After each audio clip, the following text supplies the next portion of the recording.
I'm going to tell you about the night my marriage ended, because honestly, I need to get this out and you people are going to love this train wreck. 3 years of marriage, 6 years together total, and it all came apart on a Thursday evening in March while I was eating leftover pizza. My wife Selena and I had been living in a two-bedroom apartment downtown for the past 4 years. Not fancy, but decent. I worked in project management, making around $70,000 a year, which isn't bad, but also isn't amazing. My best friend since college, Rodney, worked in the same field but at a different place, pulling in about $140,000. He'd bought a three-bedroom house 2 years ago in a nice neighborhood, the kind of place with actual yards and good schools nearby. That Thursday, I'd found out I didn't get the promotion I'd been working toward for 8 months. My supervisor told me they went with an external candidate, someone with more specialized experience. It sucked, but these things happen. I wasn't devastated, just disappointed. I'd texted Selena about it during lunch, kept it brief, figured we'd talk more when I got home. When I walked in around 6, Selena was already there with Rodney. They were sitting on the couch drinking wine, which wasn't unusual. Rodney came over maybe twice a week, and I'd thought nothing of finding him there. I dropped my bag by the door and went to the kitchen to heat up the pizza from the night before. Selena called out asking how my day went. I said it was fine, mentioned the promotion thing again. That's when she laughed. Not a sympathetic laugh, not a "we'll get through this" laugh. A genuine amused laugh, like I'd told her a joke. She said something about how I was worthless at my job, how I couldn't even move up when I tried, how Rodney made double my salary and actually had a spine. I stood there with my plate of pizza, fork halfway to my mouth, because this was so far outside our normal interactions I couldn't process it. Rodney was laughing too, this knowing smirk on his face. I kept eating, didn't say anything, just took another bite of pizza and looked at her while she kept going. Something about how pathetic it was that we were still renting an apartment at 32 while Rodney actually owned property. I swallowed and said that was interesting because that wasn't what she texted me yesterday. The room got quiet. Rodney stopped smirking. Selena's face changed, went from mocking to calculating in about 2 seconds. She asked what I meant. I just shrugged and took another bite. Then she stood up, walked to the bedroom, and came back with a folder. Divorce papers. She literally slammed them on the coffee table and said she was leaving, that she was going to be with Rodney, that at least he owned a house instead of my pathetic apartment. She said she was leaving tonight. I nodded, told her not to forget her jewelry because it was all hers. I meant the stuff I'd bought her over the years, probably close to $8,000 worth of pieces she kept in the bedroom. She went to pack. That's when Rodney stood up, walked over to where she was in the bedroom doorway, and kissed her neck. Right there in front of me. He said something about being sorry, but winners get the prize, told me to have fun being broke. They were both laughing. I finished my pizza, asked if they needed help loading her stuff. Rodney looked confused, but Selena just started grabbing things, throwing clothes in suitcases. I actually did help carry some boxes down to Rodney's car. 3 trips total. The whole time they were making comments about how I was so pathetic I'd help my wife leave me, about how I'd be alone in this apartment while they lived in a real house. When the car was loaded, Selena stood by the passenger door and said the warranty on our marriage had expired. Rodney laughed and said I was their problem now. They drove off. I went back upstairs, locked the door, and sat on the couch. Here's what I haven't told you yet. What they didn't know. What I'd known for 6 months before that night. I'd found their messages back in September. Not through anything dramatic, just Selena's laptop was open one day when I got home early and Instagram was up. I saw Rodney's name, saw message previews that made me open the conversation. 6 months of messages. Plans about leaving me. Discussions about money. About how they'd be better off together. Selena complaining about being stuck with someone who'd never amount to anything. Rodney talking about how he'd always wanted her. How he deserved her more than I did. I didn't confront them. I read everything. Went back months. Learned exactly what they thought of me and exactly what they were planning. Then I closed the laptop and started planning my own response. For 6 months, I played the role of the oblivious husband. Let Rodney come over. Acted normal. Worked my regular job. But I also did other things. Made certain arrangements. Put specific plans in motion. Things they wouldn't discover until later. Things that would matter a lot. See, Selena thought she knew everything about my finances. She knew about my salary, knew about our joint checking account, knew about the savings account with about $15,000 in it. What she didn't know about was the rest. The parts I'd kept separate and quiet. Not out of secrecy, but because I'd never felt the need to discuss them. The property holdings, the investments, the things I'd built while living in what she called my pathetic apartment. Rodney thought he knew everything about his own situation too. His house, his salary, his position. He didn't know how many parts of his life connected to mine in ways he'd never noticed. Financial connections he'd signed papers for years ago and forgotten about. Arrangements that gave me certain legal rights to call in debts, to make demands, to essentially control aspects of his life he thought were secure. That night after they left, I sat on my couch and I wasn't sad. I was satisfied. Everything was in motion. They'd left thinking they'd won, thinking I was some broke loser in a rental apartment while they rode off to happily ever after in Rodney's house. I gave it 3 days. Let them settle in.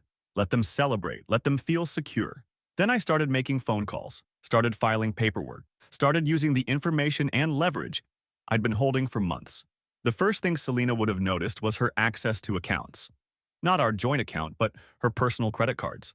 The ones I'd co-signed on 3 years ago when her credit wasn't great.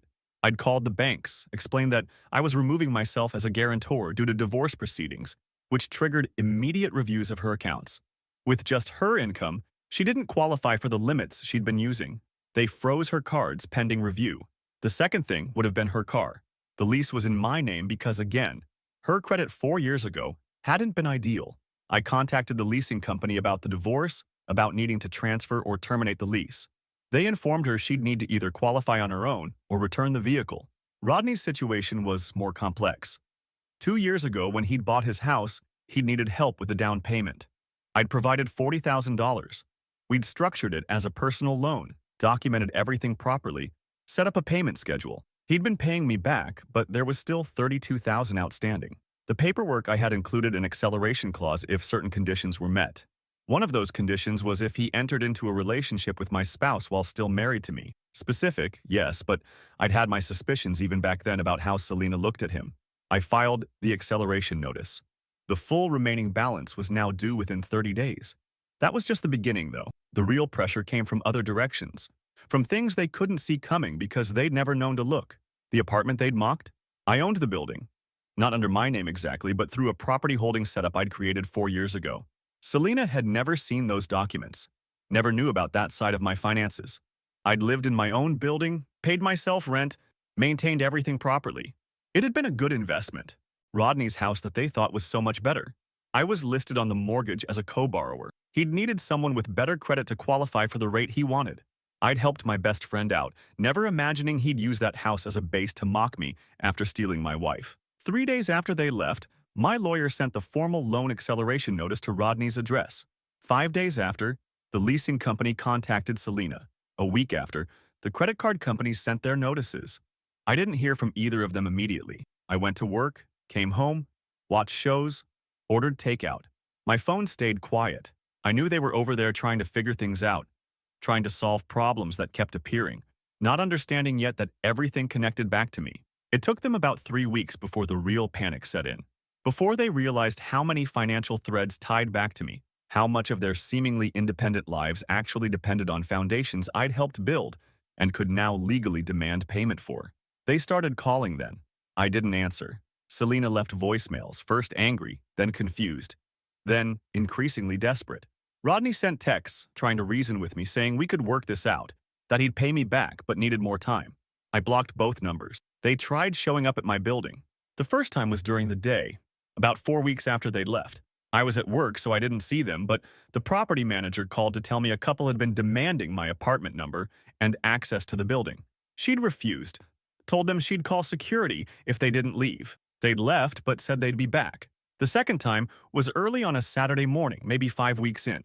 I was home, but didn't buzz them in. Selena called up through the intercom system, begging to talk, saying they needed to figure this out. I didn't respond. Eventually, they left. That brings us to 2 months after that Thursday night. 2 months of them dealing with financial pressure from multiple directions, of accounts closing, of debt coming due, of their perfect life together crumbling under realities they hadn't anticipated. 2 months of me living my normal life, going to work, coming home, existing peacefully in my apartment while they spiraled. I'd stopped blocking their numbers after the first month just to see what they'd say. The messages had evolved from angry to desperate to pleading. Selena saying she'd made a mistake, that she'd been confused, that we could fix this.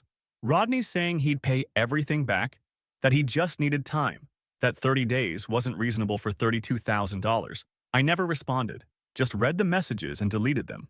Then came last Wednesday, 2 in the morning. I was asleep when the building intercom started buzzing, kept buzzing. I stumbled out of bed, pressed the button to talk, and heard Selena's voice. She was crying, begging me to let them in, saying they were sorry, that they'd do anything, that they were destroyed. I looked at the security camera feed on my phone. Both of them outside my building in the middle of the night, Selena sobbing, Rodney standing there looking wrecked. Both of them at my door begging to be let in. I hung up, went back to bed. They stayed out there for an hour, buzzing periodically before finally giving up. Now they're texting again, calling, leaving voicemails. But the messages are different now. They're not just asking for mercy on the loan or the co-signed accounts. They're talking about lawyers, about claiming I defrauded them somehow, about fighting back. Selena's talking about how I manipulated her by hiding my real financial situation. Rodney's saying the loan acceleration was illegal entrapment. And here's the thing. Here's what they still don't fully understand. What I did in those 6 months while I knew about their affair, and they thought I was clueless. Everything gets worse from here. For them, I mean. Because what they dealt with in the first 2 months, the loans, the co-signed accounts, the credit cards, the car lease, that was just the foundation. That was me calling in debts and removing my support from their lives. What comes next is different. What comes next is active. I haven't told you everything yet about what I own, what I control, what leverage I have. I haven't explained the full scope of the financial web I'd unknowingly created over years of being a good friend and supportive husband. They're about to find out, though. They're about to learn exactly what happens when you mock someone for living in a pathetic apartment while planning to leave them for someone who actually owns a house. They're about to understand what I meant when I told Selena the warranty had expired. And I'm about to show both of them exactly how much a worthless man who lacks a spine can accomplish when he has 6 months to prepare and nothing left to lose. This is just the beginning. Update 1. You guys asked for an update, and holy hell, things have escalated in ways I didn't fully expect. I knew what I'd set in motion, but watching it actually unfold has been something else entirely. So after that 2 a.m. incident outside my building, I figured they'd back off for a bit, process what was happening, maybe try to find solutions that didn't involve harassing me at ungodly hours. I was wrong. 4 days after that night, I got a letter, not from them directly, but from a law office.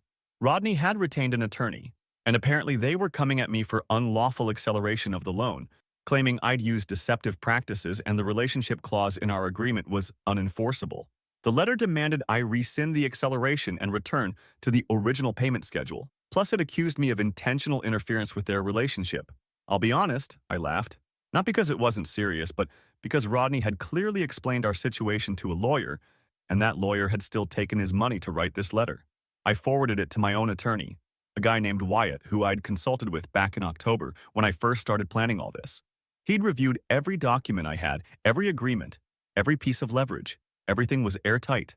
Wyatt sent back a response that basically said the loan was legitimate. The acceleration clause was clearly stated and agreed upon, and Rodney had 30 days from notice to pay the full amount or face collection proceedings. As for interference with their relationship, they'd literally left me for each other while married, so that argument wasn't going to fly anywhere. But here's where it gets interesting. 2 days after Rodney got that response, Selena's parents showed up at my workplace. I work in a standard office building, nothing fancy, and apparently they'd just walked in and asked reception for me. Security called my extension and asked if I wanted to see them. I almost said no, but then I thought about it and realized this was an opportunity. I told them to send them up. Selena's father, who I'll call Mr. A, and her mother came into the small conference room I'd booked. They looked stressed. Mrs. A started off trying to be friendly, saying they understood divorce was hard, that emotions ran high, but that what I was doing to Selena was excessive. The car, the credit cards, forcing her to deal with all this while she was trying to rebuild her life. I let her finish. Then I asked if Selena had explained why we were getting divorced. Mr. A said something about growing apart, about Selena needing different things. I told them the actual reason, that she'd been having an affair with my best friend for at least 6 months before leaving, that they'd planned the whole thing, and that the night she left, she'd literally mocked me to my face about being worthless while Rodney stood there laughing. The room went quiet. Mrs. A looked at her husband. Mr. A asked if I was sure about this. I pulled out my phone and showed them screenshots I'd saved from those Instagram messages. Not all of them, just enough to make the point clear. Messages about leaving me, about how Rodney made more money, about how they deserved to be together. Mrs. A's face changed. She looked at those messages for a long time. Then she asked why I'd helped Selena leave if I knew about the affair. I explained that I'd wanted them gone, that I'd been ready for it, that helping them pack was faster than fighting about it. Mr. A started asking about the financial stuff. Why was I calling in debts now? What was the point of causing Selena financial hardship when she was just trying to start over? I explained that I wasn't causing anything. I was simply removing my financial support from someone who'd betrayed me. The credit cards had my name on them because she couldn't qualify a loan. The car lease was in my name for the same reason. I'd co-signed as her husband, and now that marriage was over, I was extracting myself from those obligations. He tried arguing that it was vindictive, that I was trying to punish her. I agreed. I was punishing her. She'd spent 6 months planning to leave me while pretending everything was fine, had mocked me in my own home, and had left with my best friend who'd betrayed me just as badly. Yes, I was punishing both of them, and I was doing it through completely legal means.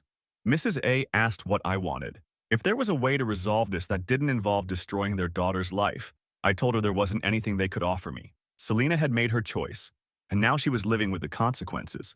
I wasn't interested in reconciliation, wasn't interested in making things easier for her, wasn't interested in being understanding. They left after about 40 minutes. Mr. A looked angry, said I was being cruel, and that this wasn't how adults handled divorce. I told him adults didn't cheat on their spouses for 6 months and then laugh about it while leaving. They didn't respond to that. That same week, the mortgage situation came to a head. See, I mentioned I was co-borrower on Rodney's house. What I didn't fully explain was what that actually meant for his situation now. When you're co-borrower, both people are equally responsible for the debt. The bank doesn't care who lives there or who makes the payments.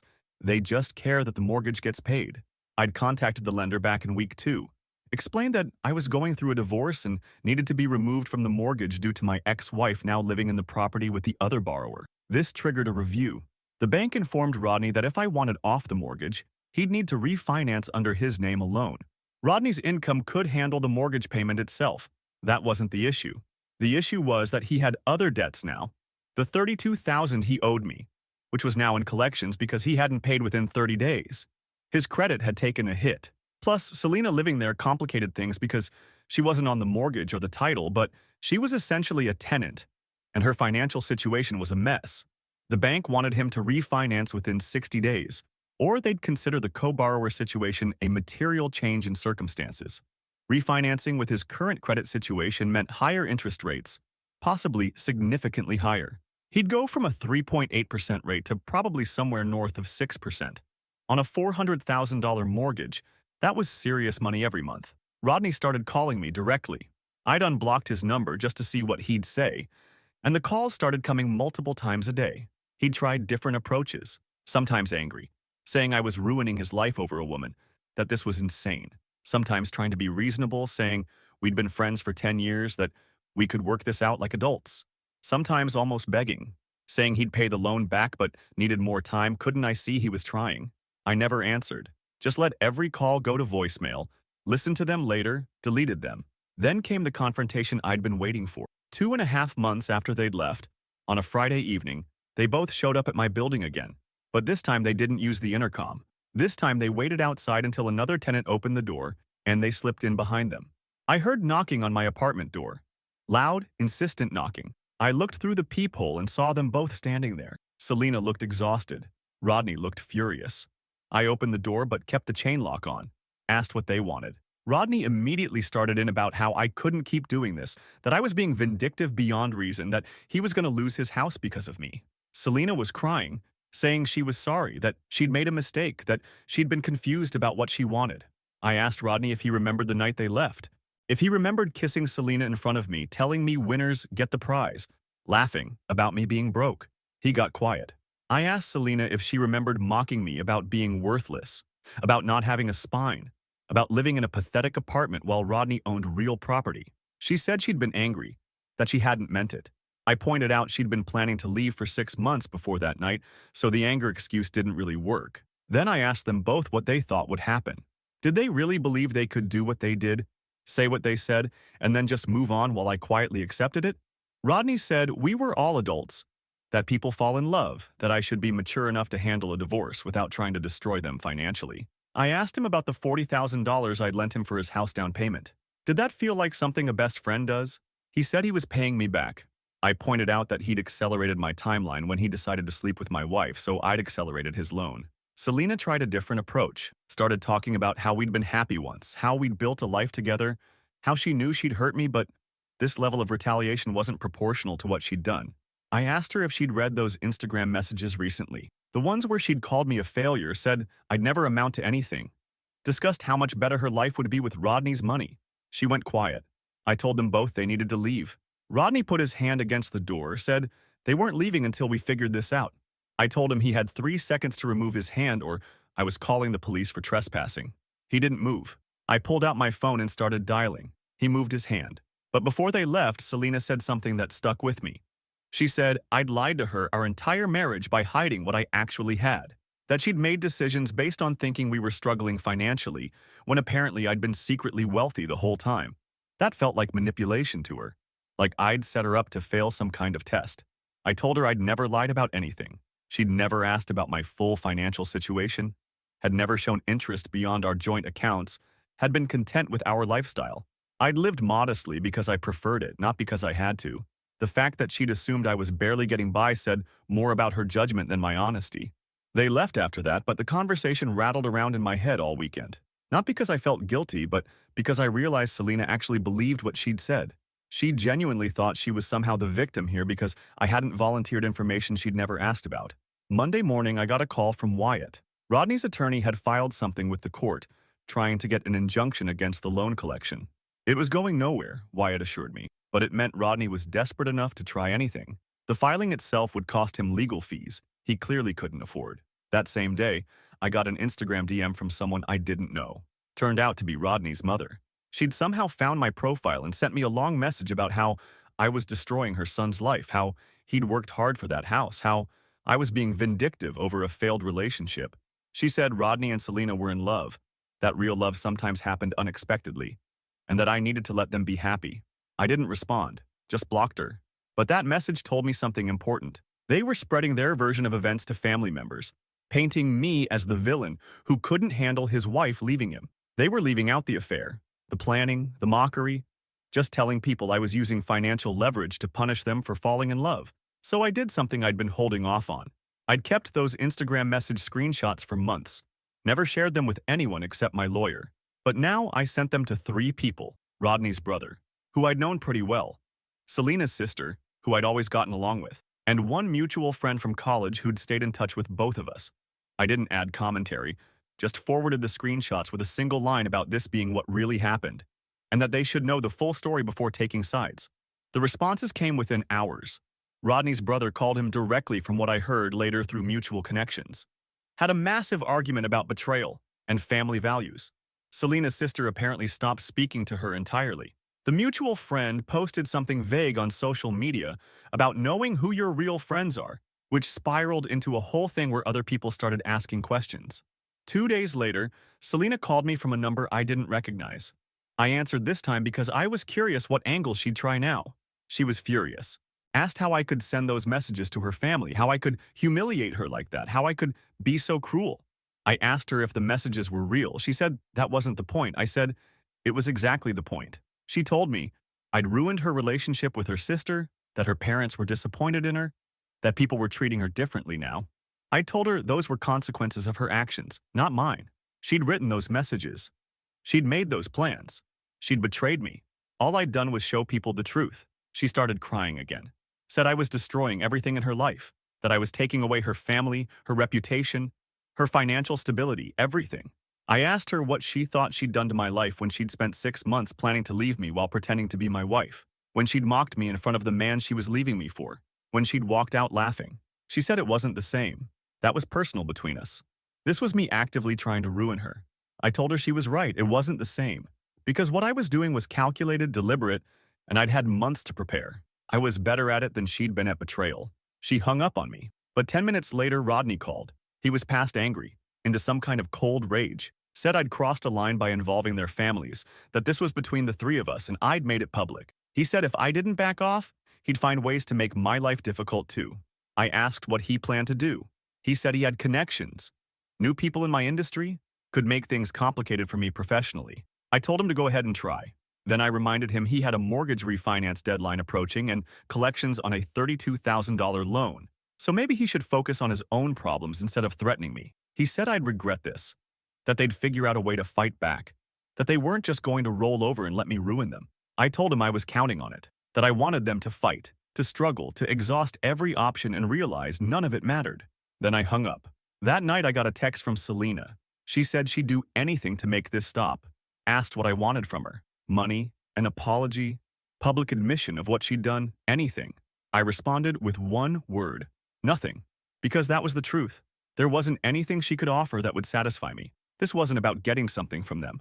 This was about making sure they fully understood what they'd thrown away and what it cost them to betray me. The weekend after that, something new happened that I hadn't anticipated. Rodney's workplace apparently got involved. See, he'd been having issues at work, stress affecting his performance. And at some point, he'd explained to his supervisor what was happening in his personal life. The supervisor had suggested he take some time off, use FMLA or short-term disability for stress. The problem was that taking unpaid leave would make his financial situation even worse. But continuing to work while performing poorly risked his job entirely. He was trapped between two bad options. And I knew from mutual connections that he'd chosen to keep working but was barely holding it together. His performance reviews were suffering, projects were slipping, and while I hadn't caused any of that directly, the pressure I'd applied had created circumstances that were now affecting every part of his life. Selena's job situation was different. She worked in administration at a medical office, steady but not high-paying. Without the credit cards, without the car, with her reputation damaged among friends and family, she was struggling in ways that weren't just financial. She'd apparently moved in with Rodney officially now, not sneaking around anymore, but their relationship was straining under all the pressure. I heard through those same mutual connections that they'd been fighting. About money, about whose fault this was, about whether they should just give up and separate to make things easier. Rodney had apparently said that if Selena hadn't pushed him to actually leave me, they could have kept things quiet longer, managed it better. She'd fired back that he'd been the one saying he deserved her, that he'd pushed just as hard. Their perfect relationship, the one worth blowing up a marriage and a friendship for, was cracking. And I hadn't even shown them my final cards yet. Because everything so far, the loan, the co-signed accounts, the mortgage situation, the family drama, that was all preliminary. That was just removing support structures and applying pressure to see how they'd respond. What comes next is different. What comes next is when they find out exactly what else I own, what else I control, and how many more ways their lives connect to mine in ways they never realized. I'll update again when things progress. Based on how this week is going, that'll be soon. Update 2. The comments on my last update were wild. Some of you said I'm going too far, others said I should go further. A few asked what my endgame is. Fair question. The endgame is watching them fully understand what they threw away and what it cost them. We're getting there. 3 weeks ago, the refinancing deadline hit. Rodney had 60 days from when the bank notified him, and that window closed on a Thursday. He didn't refinance. Couldn't, actually. His credit score had dropped enough from the collections on my loan that the rates he qualified for would have increased his monthly payment by almost $900. He tried to negotiate an extension with the lender, but they weren't interested in extensions when there was a co-borrower dispute involved. The bank did what banks do. They informed both of us that if the co-borrower situation wasn't resolved within 30 additional days, they'd consider us in technical default and could call the entire loan. The threat alone sent Rodney into a panic that I could practically feel through the phone when he left his next round of voicemails. He tried a different approach this time, left me a message saying he'd been talking to a financial advisor, that there were options we hadn't explored, that maybe I could sign a quit-claim deed to remove myself from responsibility without him having to refinance. What he didn't understand was that I didn't want off that mortgage. Being on it gave me leverage, gave me standing to monitor the situation. I didn't call him back, but I did call the lender directly and inform them I would not be signing any quit-claim deeds, that I wanted to remain on the mortgage until it was properly resolved through refinancing or sale of the property. The bank noted it in their file. That same week, Selena's job situation imploded. Not because of anything I did directly, but because consequences cascade. She'd been working at that medical office for 3 years, but when her credit cards got canceled and her car got repossessed, she'd started having attendance issues. Couldn't always get to work on time, had to rely on Rodney or ride shares, was stressed, and it showed. Her supervisor had apparently been understanding at first. Personal issues, going through a divorce, these things happen. But then, one of her coworkers found out about the affair. Small world, turns out this coworker knew Rodney's brother's wife, and word had gotten around after I'd sent those screenshots to family members. The coworker didn't confront Selena directly at work, but the dynamic changed. Other people found out. The office atmosphere shifted. Selena went from being well-liked to being the woman who'd cheated on her husband with his best friend. Medical offices are small communities, and reputation matters. Her performance reviews started reflecting the issues. Late arrivals, distracted during work, interpersonal tensions. Her supervisor called her in for a meeting, told her that her personal life couldn't continue affecting her professional performance. Selena apparently broke down during that meeting, said she was dealing with financial abuse from her ex-husband, that I was systematically destroying her life. Her supervisor told her that whatever was happening in her personal life, she needed to find a way to separate it from work, or they'd have to discuss whether this position was still a good fit. Last week, Selena got put on a performance improvement plan. 30 days to show significant improvement, or they'd let her go. I found all this out because Selena called me from a parking lot after that meeting. She was crying so hard I could barely understand her at first. Said she was going to lose her job because of me, that I'd poisoned her workplace against her, that I'd taken everything and now I was taking her career too. I let her finish. Then I asked her a simple question. Had I contacted anyone at her workplace? She said no, but I told her family and it had spread. I pointed out that truth spreading wasn't my responsibility to contain. She'd committed the affair, written those messages, made those choices. If people judged her for it, that was on her. She said I didn't understand what it was like being in a marriage where she felt unseen, unappreciated, where Rodney had paid more attention to her in 6 months than I had in 3 years, that she'd needed to feel valued and I'd made her feel invisible. This was the first time she'd actually tried to justify the affair with relationship complaints, rather than just apologizing. I asked her for specific examples. When had I made her feel invisible? What had I done or not done that justified 6 months of planning to leave me while pretending everything was fine? She went quiet for a long time. Then she said it wasn't any one thing. It was a feeling, an accumulation of small moments where I'd prioritized work or my own interest over her needs. I told her that if she'd felt that way, she could have talked to me, could have suggested counseling, could have done literally anything except have an affair with my best friend and then mock me to my face while leaving. She said she had tried to talk to me, that I never listened. I asked when. She couldn't give me a specific conversation. The truth was starting to emerge. She hadn't left because I was a bad husband. She'd left because Rodney made more money, had a house, and had convinced her that life with him would be materially better. The emotional justifications she was trying to construct now were just retrofitting the decision she'd already made for financial reasons. Before we hung up, I asked her something I'd been wondering.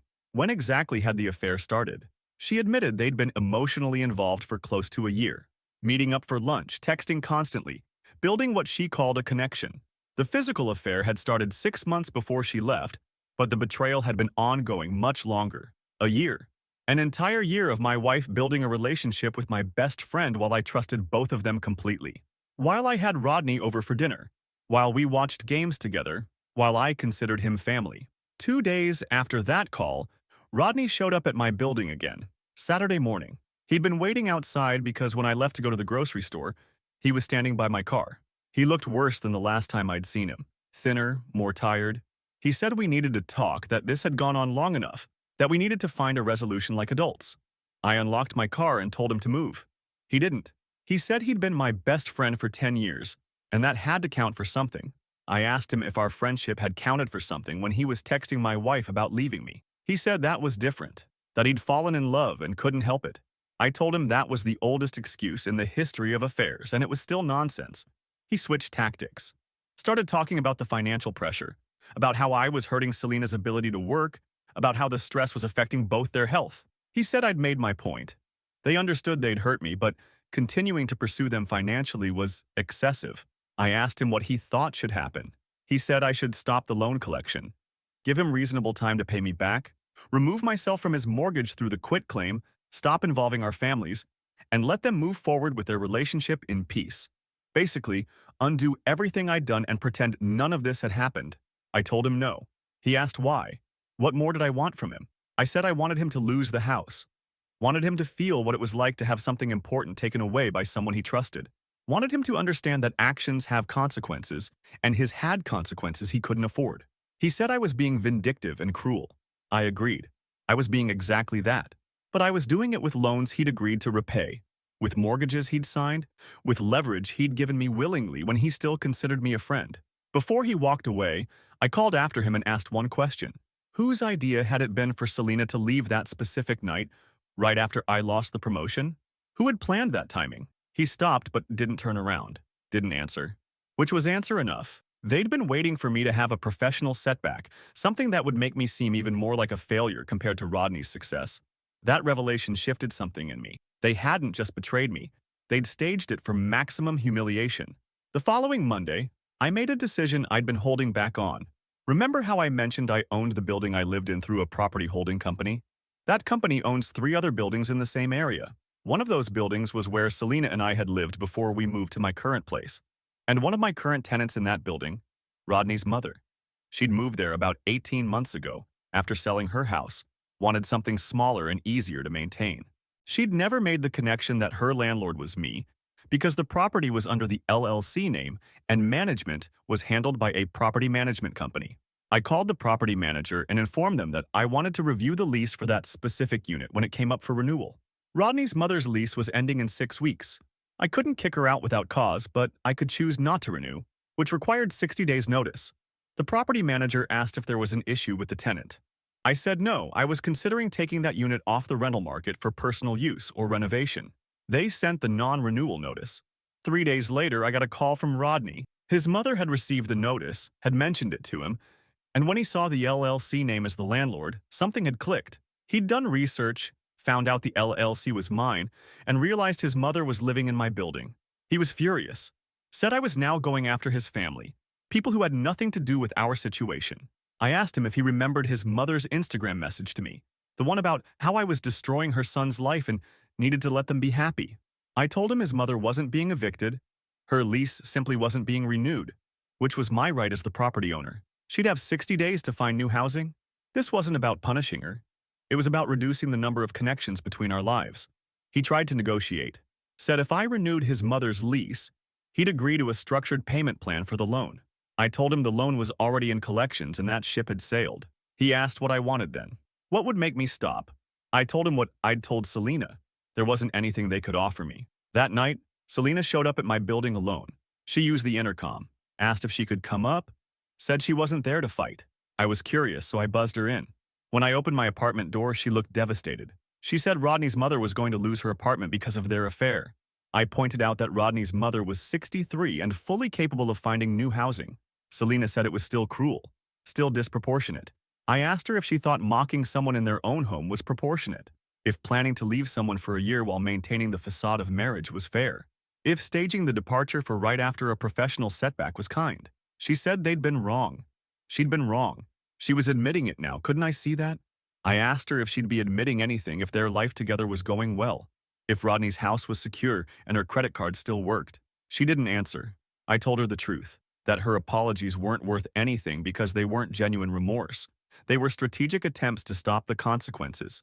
If their plan had worked, if they were happy in Rodney's house with his salary supporting them both, she wouldn't be at my door apologizing. She left without saying anything else. But 2 days later, I got a message from my lawyer. Selena had hired an attorney and was filing a motion related to the divorce proceedings. She was claiming that I'd hidden assets during our marriage, that the property holdings and investments I had constituted marital property, and that she was entitled to half of everything. This was what I'd been waiting for, because Selena filing this motion meant opening up discovery, which meant I could now legally compel her to provide detailed financial information about her affair, about any money Rodney had spent on her, about the planning they'd done. My lawyer filed a response requesting full financial discovery on both Selena and Rodney, including all communications related to their relationship, all shared expenses, and all discussions about my assets. And here's the thing she didn't understand. The properties, the investments, most of it was from before we got married or purchased with funds from before the marriage. The apartment building I lived in, bought 5 months before our wedding. The LLC, established years earlier. My lawyer was confident that very little would be considered marital property. But the process of proving that would require Selena to spend money on legal fees she didn't have, would force her and Rodney to document their affair in legal filings, and would delay the divorce by months. The comments on my last post asked what my endgame was. This is it. Not just financial pressure, but a complete unraveling of the life they'd tried to build together. Every thread pulling loose, every plan falling apart, every piece of the stability they'd thought they were getting crumbling beneath them. And we're not done yet. They still don't know about the other properties, the other connections, the full scope of how intertwined their lives are with my decisions. Next update soon. Final update. This is it, the final update. A lot of you have been waiting for this, and it's been one hell of a ride getting here. 6 months since Selena walked out laughing. 6 months since Rodney kissed her neck in my living room and told me winners get the prize. Time to tell you how it all ended. After my last update, things accelerated faster than I expected. The legal discovery process from Selena's motion to claim my assets as marital property turned into a nightmare for them. My lawyer requested everything. Every text message, every Instagram DM, every financial transaction between Selena and Rodney for the past 2 years. Every gift, every dinner, every hotel room. All of it documented and filed with the court. Selena's lawyer tried to fight it, said it wasn't relevant to asset division. My lawyer argued that it absolutely was relevant, because if Selena claimed she didn't know about my financial holdings, we needed to establish what she did know and when. If she'd been planning to leave me while benefiting from my financial support, that affected the equitable distribution arguments. The judge agreed. Full discovery was ordered. Selena and Rodney had 30 days to produce everything. That's when their relationship really started falling apart, because going through a year's worth of messages meant confronting things they'd probably tried to forget. Rodney found messages where Selena had called him her backup plan, where she'd discussed staying with me if he couldn't provide the lifestyle she wanted. Selena found messages where Rodney had talked about her like a trophy, about taking something that belonged to me just because he could. I know all this because they both tried calling me during that 30-day period, separately, each trying to blame the other, trying to cut a deal. Rodney called and said Selena had manipulated him, that she'd pursued him knowing he had feelings for her, that she'd orchestrated everything. Selena called and said Rodney had love-bombed her, had promised her things he couldn't deliver, had pressured her into leaving me. I didn't engage with either version, just told them both that discovery was discovery, that if they had issues with each other, that was between them. They'd made their choices together, and now they could face the consequences together. The legal fees were destroying them. Selena's attorney wanted a $10,000 retainer to continue representing her through discovery and trial. She didn't have it. She tried to get Rodney to pay, argued that this was partly his responsibility since the affair had triggered everything. He refused, said his own legal fees for the loan collection and mortgage issues were already burying him. They fought about it. I know because it happened outside my building at around 9 p.m. on a Tuesday. I heard yelling from my apartment, looked out my window, and saw them in the parking area screaming at each other. She was saying he'd promised to take care of everything, that he'd said being with him would be better than being with me. He was saying she'd been the one who wanted to leave, who'd pushed for it, and now she could deal with her own legal problems. Security came out and told them to leave or they'd call the police. They left, but the damage was done. Other tenants had heard, had seen. My building manager called me the next day to ask if I was having issues with my ex-wife and if we needed to take any additional security measures. Around this time, Selena lost her job. The performance improvement plan had a 30-day window, and she didn't meet the benchmarks. Her attendance and focus hadn't improved, and the interpersonal issues at work hadn't resolved. They let her go with 2 weeks severance. Without her income, even her half of expenses at Rodney's house became impossible. She'd been contributing about $800 a month toward utilities and food. Now she had nothing. Rodney couldn't carry everything alone, not with his legal fees, not with the pressure from the mortgage situation, not with his own job performance slipping. She moved out of his house about 2 weeks after losing her job, went to stay with a friend temporarily. This wasn't a breakup exactly, just a practical necessity. She couldn't contribute, and Rodney couldn't afford to support her. But it fractured what was left of their relationship. The mortgage situation finally reached its end point. The bank had given Rodney that additional 30 days to resolve the co-borrower issue. He didn't. He couldn't refinance, couldn't get me to sign off, couldn't come up with any solution. The bank declared us in technical default and started foreclosure proceedings. Rodney had options. He could try to sell the house before foreclosure completed, could try to do a short sale, could attempt to negotiate with the bank. But all of those options required time and money and mental energy he no longer had. His job performance had deteriorated to the point where his supervisor had put him on a performance review. Same pattern as Selena. Stress affecting work. Work stress feeding back into life stress. He tried one last time to negotiate with me. Called and offered to sign the house over to me entirely. Just take his name off everything, if I'd forgive the loan and stop the collections. I told him that didn't work for me. The house was underwater with the foreclosure proceedings, and I didn't want the liability. The loan was in collections, and I wasn't pulling it back. There was nothing to negotiate. He asked what I wanted then, asked what would finally be enough. I told him what I'd wanted from the beginning, for him to fully understand what he'd taken from me, and to lose everything he'd valued more than our friendship. His house, his relationship, his stability, all of it. He said I'd succeeded, that they were destroyed, that I'd won. I told him this wasn't about winning. This was about consequences. About him and Selena learning that actions have prices, and sometimes those prices are everything. The foreclosure sale was scheduled for early the next month. Rodney moved out 2 weeks before the sale date, went to stay with his brother. His mother, whose lease I hadn't renewed, had moved in with Rodney's brother too. So now 3 adults were crammed into a 2-bedroom apartment because of the cascade of events I'd set in motion. Selena's situation was worse. The friend she'd been staying with could only host her for a month. After that, she had no options. Her parents had made it clear they were disappointed in her choices, and while they wouldn't let her be homeless, their support came with conditions and judgment she wasn't ready to face. Her sister still wasn't speaking to her. She tried reaching out to other friends, but the affair had become known in their social circle. People took sides. Most of them took mine, or at least refused to support someone who'd cheated on their spouse with his best friend. She was isolated in ways that went beyond just financial. That brings us to 3 weeks ago. 6 months almost to the day since Selena had walked out of my apartment with Rodney, laughing and mocking me. I was asleep when my phone started buzzing. 2:17 in the morning. The building intercom. I ignored it at first, but it kept buzzing. Finally, I got up and pressed the button to see who it was. Both of them, Selena and Rodney, standing outside my building in the middle of the night.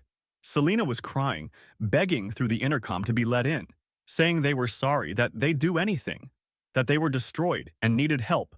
Rodney was standing next to her looking broken. I pulled up the security camera feed on my phone. They looked terrible. Selena's face was red and swollen from crying. Rodney looked like he'd aged 10 years in 6 months. Both of them desperate and begging at my door at 2 in the morning. I didn't buzz them in. I told them through the intercom that there was nothing to discuss, that they should go home. Selena said they didn't have homes, that Rodney's house was gone and she had nowhere to live, that everything had fallen apart and I was the only person who could stop it. I asked what exactly they expected me to stop.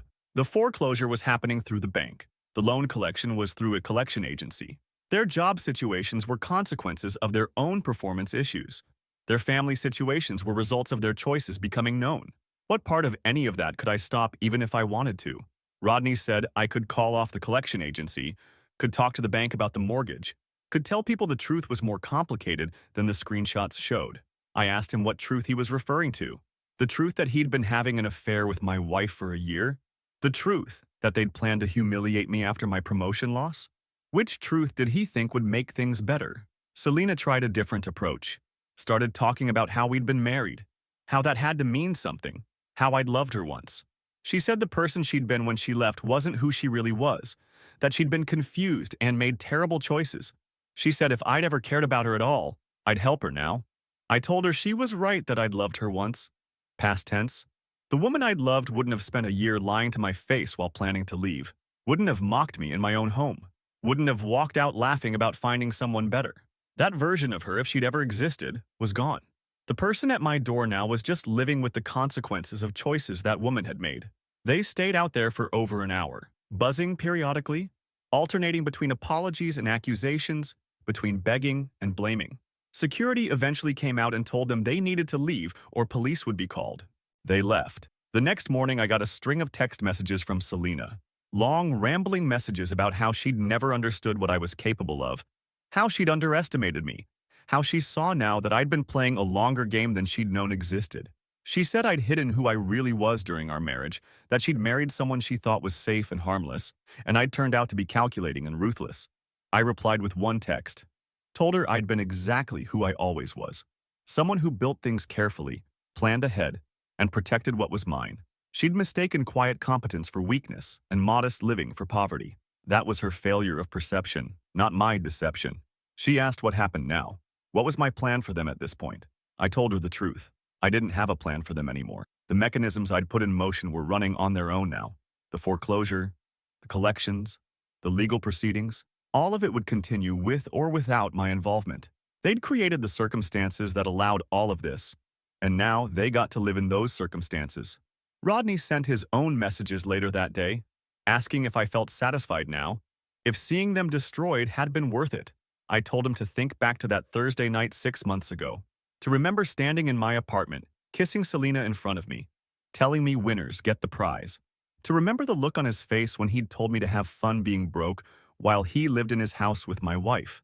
I asked him if he'd felt satisfied then, if humiliating someone who trusted him completely had been worth it. He didn't respond. Here's what they still don't fully understand even now. What I did wasn't just about revenge. It was about showing them who they really were. Selena married me thinking she was getting security, and then left when she thought she'd found something better. Rodney helped himself to my wife thinking he deserved the prize for being more successful. Both of them valued money and status over loyalty and honesty. I just removed the money and status and let them see what was left. Turns out, not much. Their relationship couldn't survive real pressure. Their values couldn't sustain them without material comfort. Their plans fell apart the moment circumstances changed. The divorce finalized last week. Selena's motion about hidden assets went nowhere. My lawyer demonstrated that everything was either premarital property or purchased with premarital funds. She got exactly what she was entitled to under the law, which was half of our joint savings and her personal belongings, about $8,000 total. The house foreclosure completed. Neither Rodney nor I got anything from it after the bank settled the debt. His credit is destroyed for years. The loan collection is still ongoing. He's making small payments now through the agency, but the full amount won't be cleared for a long time. Selena found a job finally. Retail work, paying half what her previous position paid. She's living in a studio apartment on the other side of town, barely making rent. Rodney is still with his brother, trying to rebuild his credit and his professional reputation. Last I heard, they're not together anymore. The pressure broke what was left. My life? I'm still in my apartment, still going to work every day, still managing my properties. The only difference is I'm not carrying the weight of a wife who saw me as insufficient or a friend who saw me as inferior. I look back at that night 6 months ago, at Selena laughing and Rodney mocking me, and I'm grateful they showed me who they really were. They thought I was worthless, thought I lacked a spine, thought my pathetic apartment and missed promotion meant I was a failure while Rodney's house and salary made him a winner. Turns out my pathetic apartment was one of 4 buildings I owned.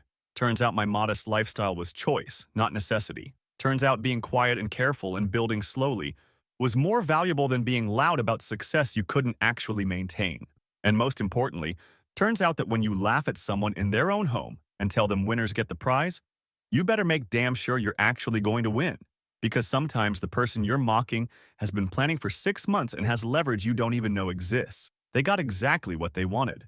They got each other. They just didn't expect it to cost them everything else.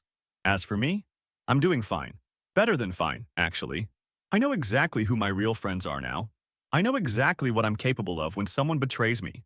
And I know that I never have to forgive or forget just because someone finally realizes they made a catastrophic mistake. 6 months ago, Selena told me the warranty on our marriage had expired. She was right. And unlike her, I don't believe in extending warranties for defective products.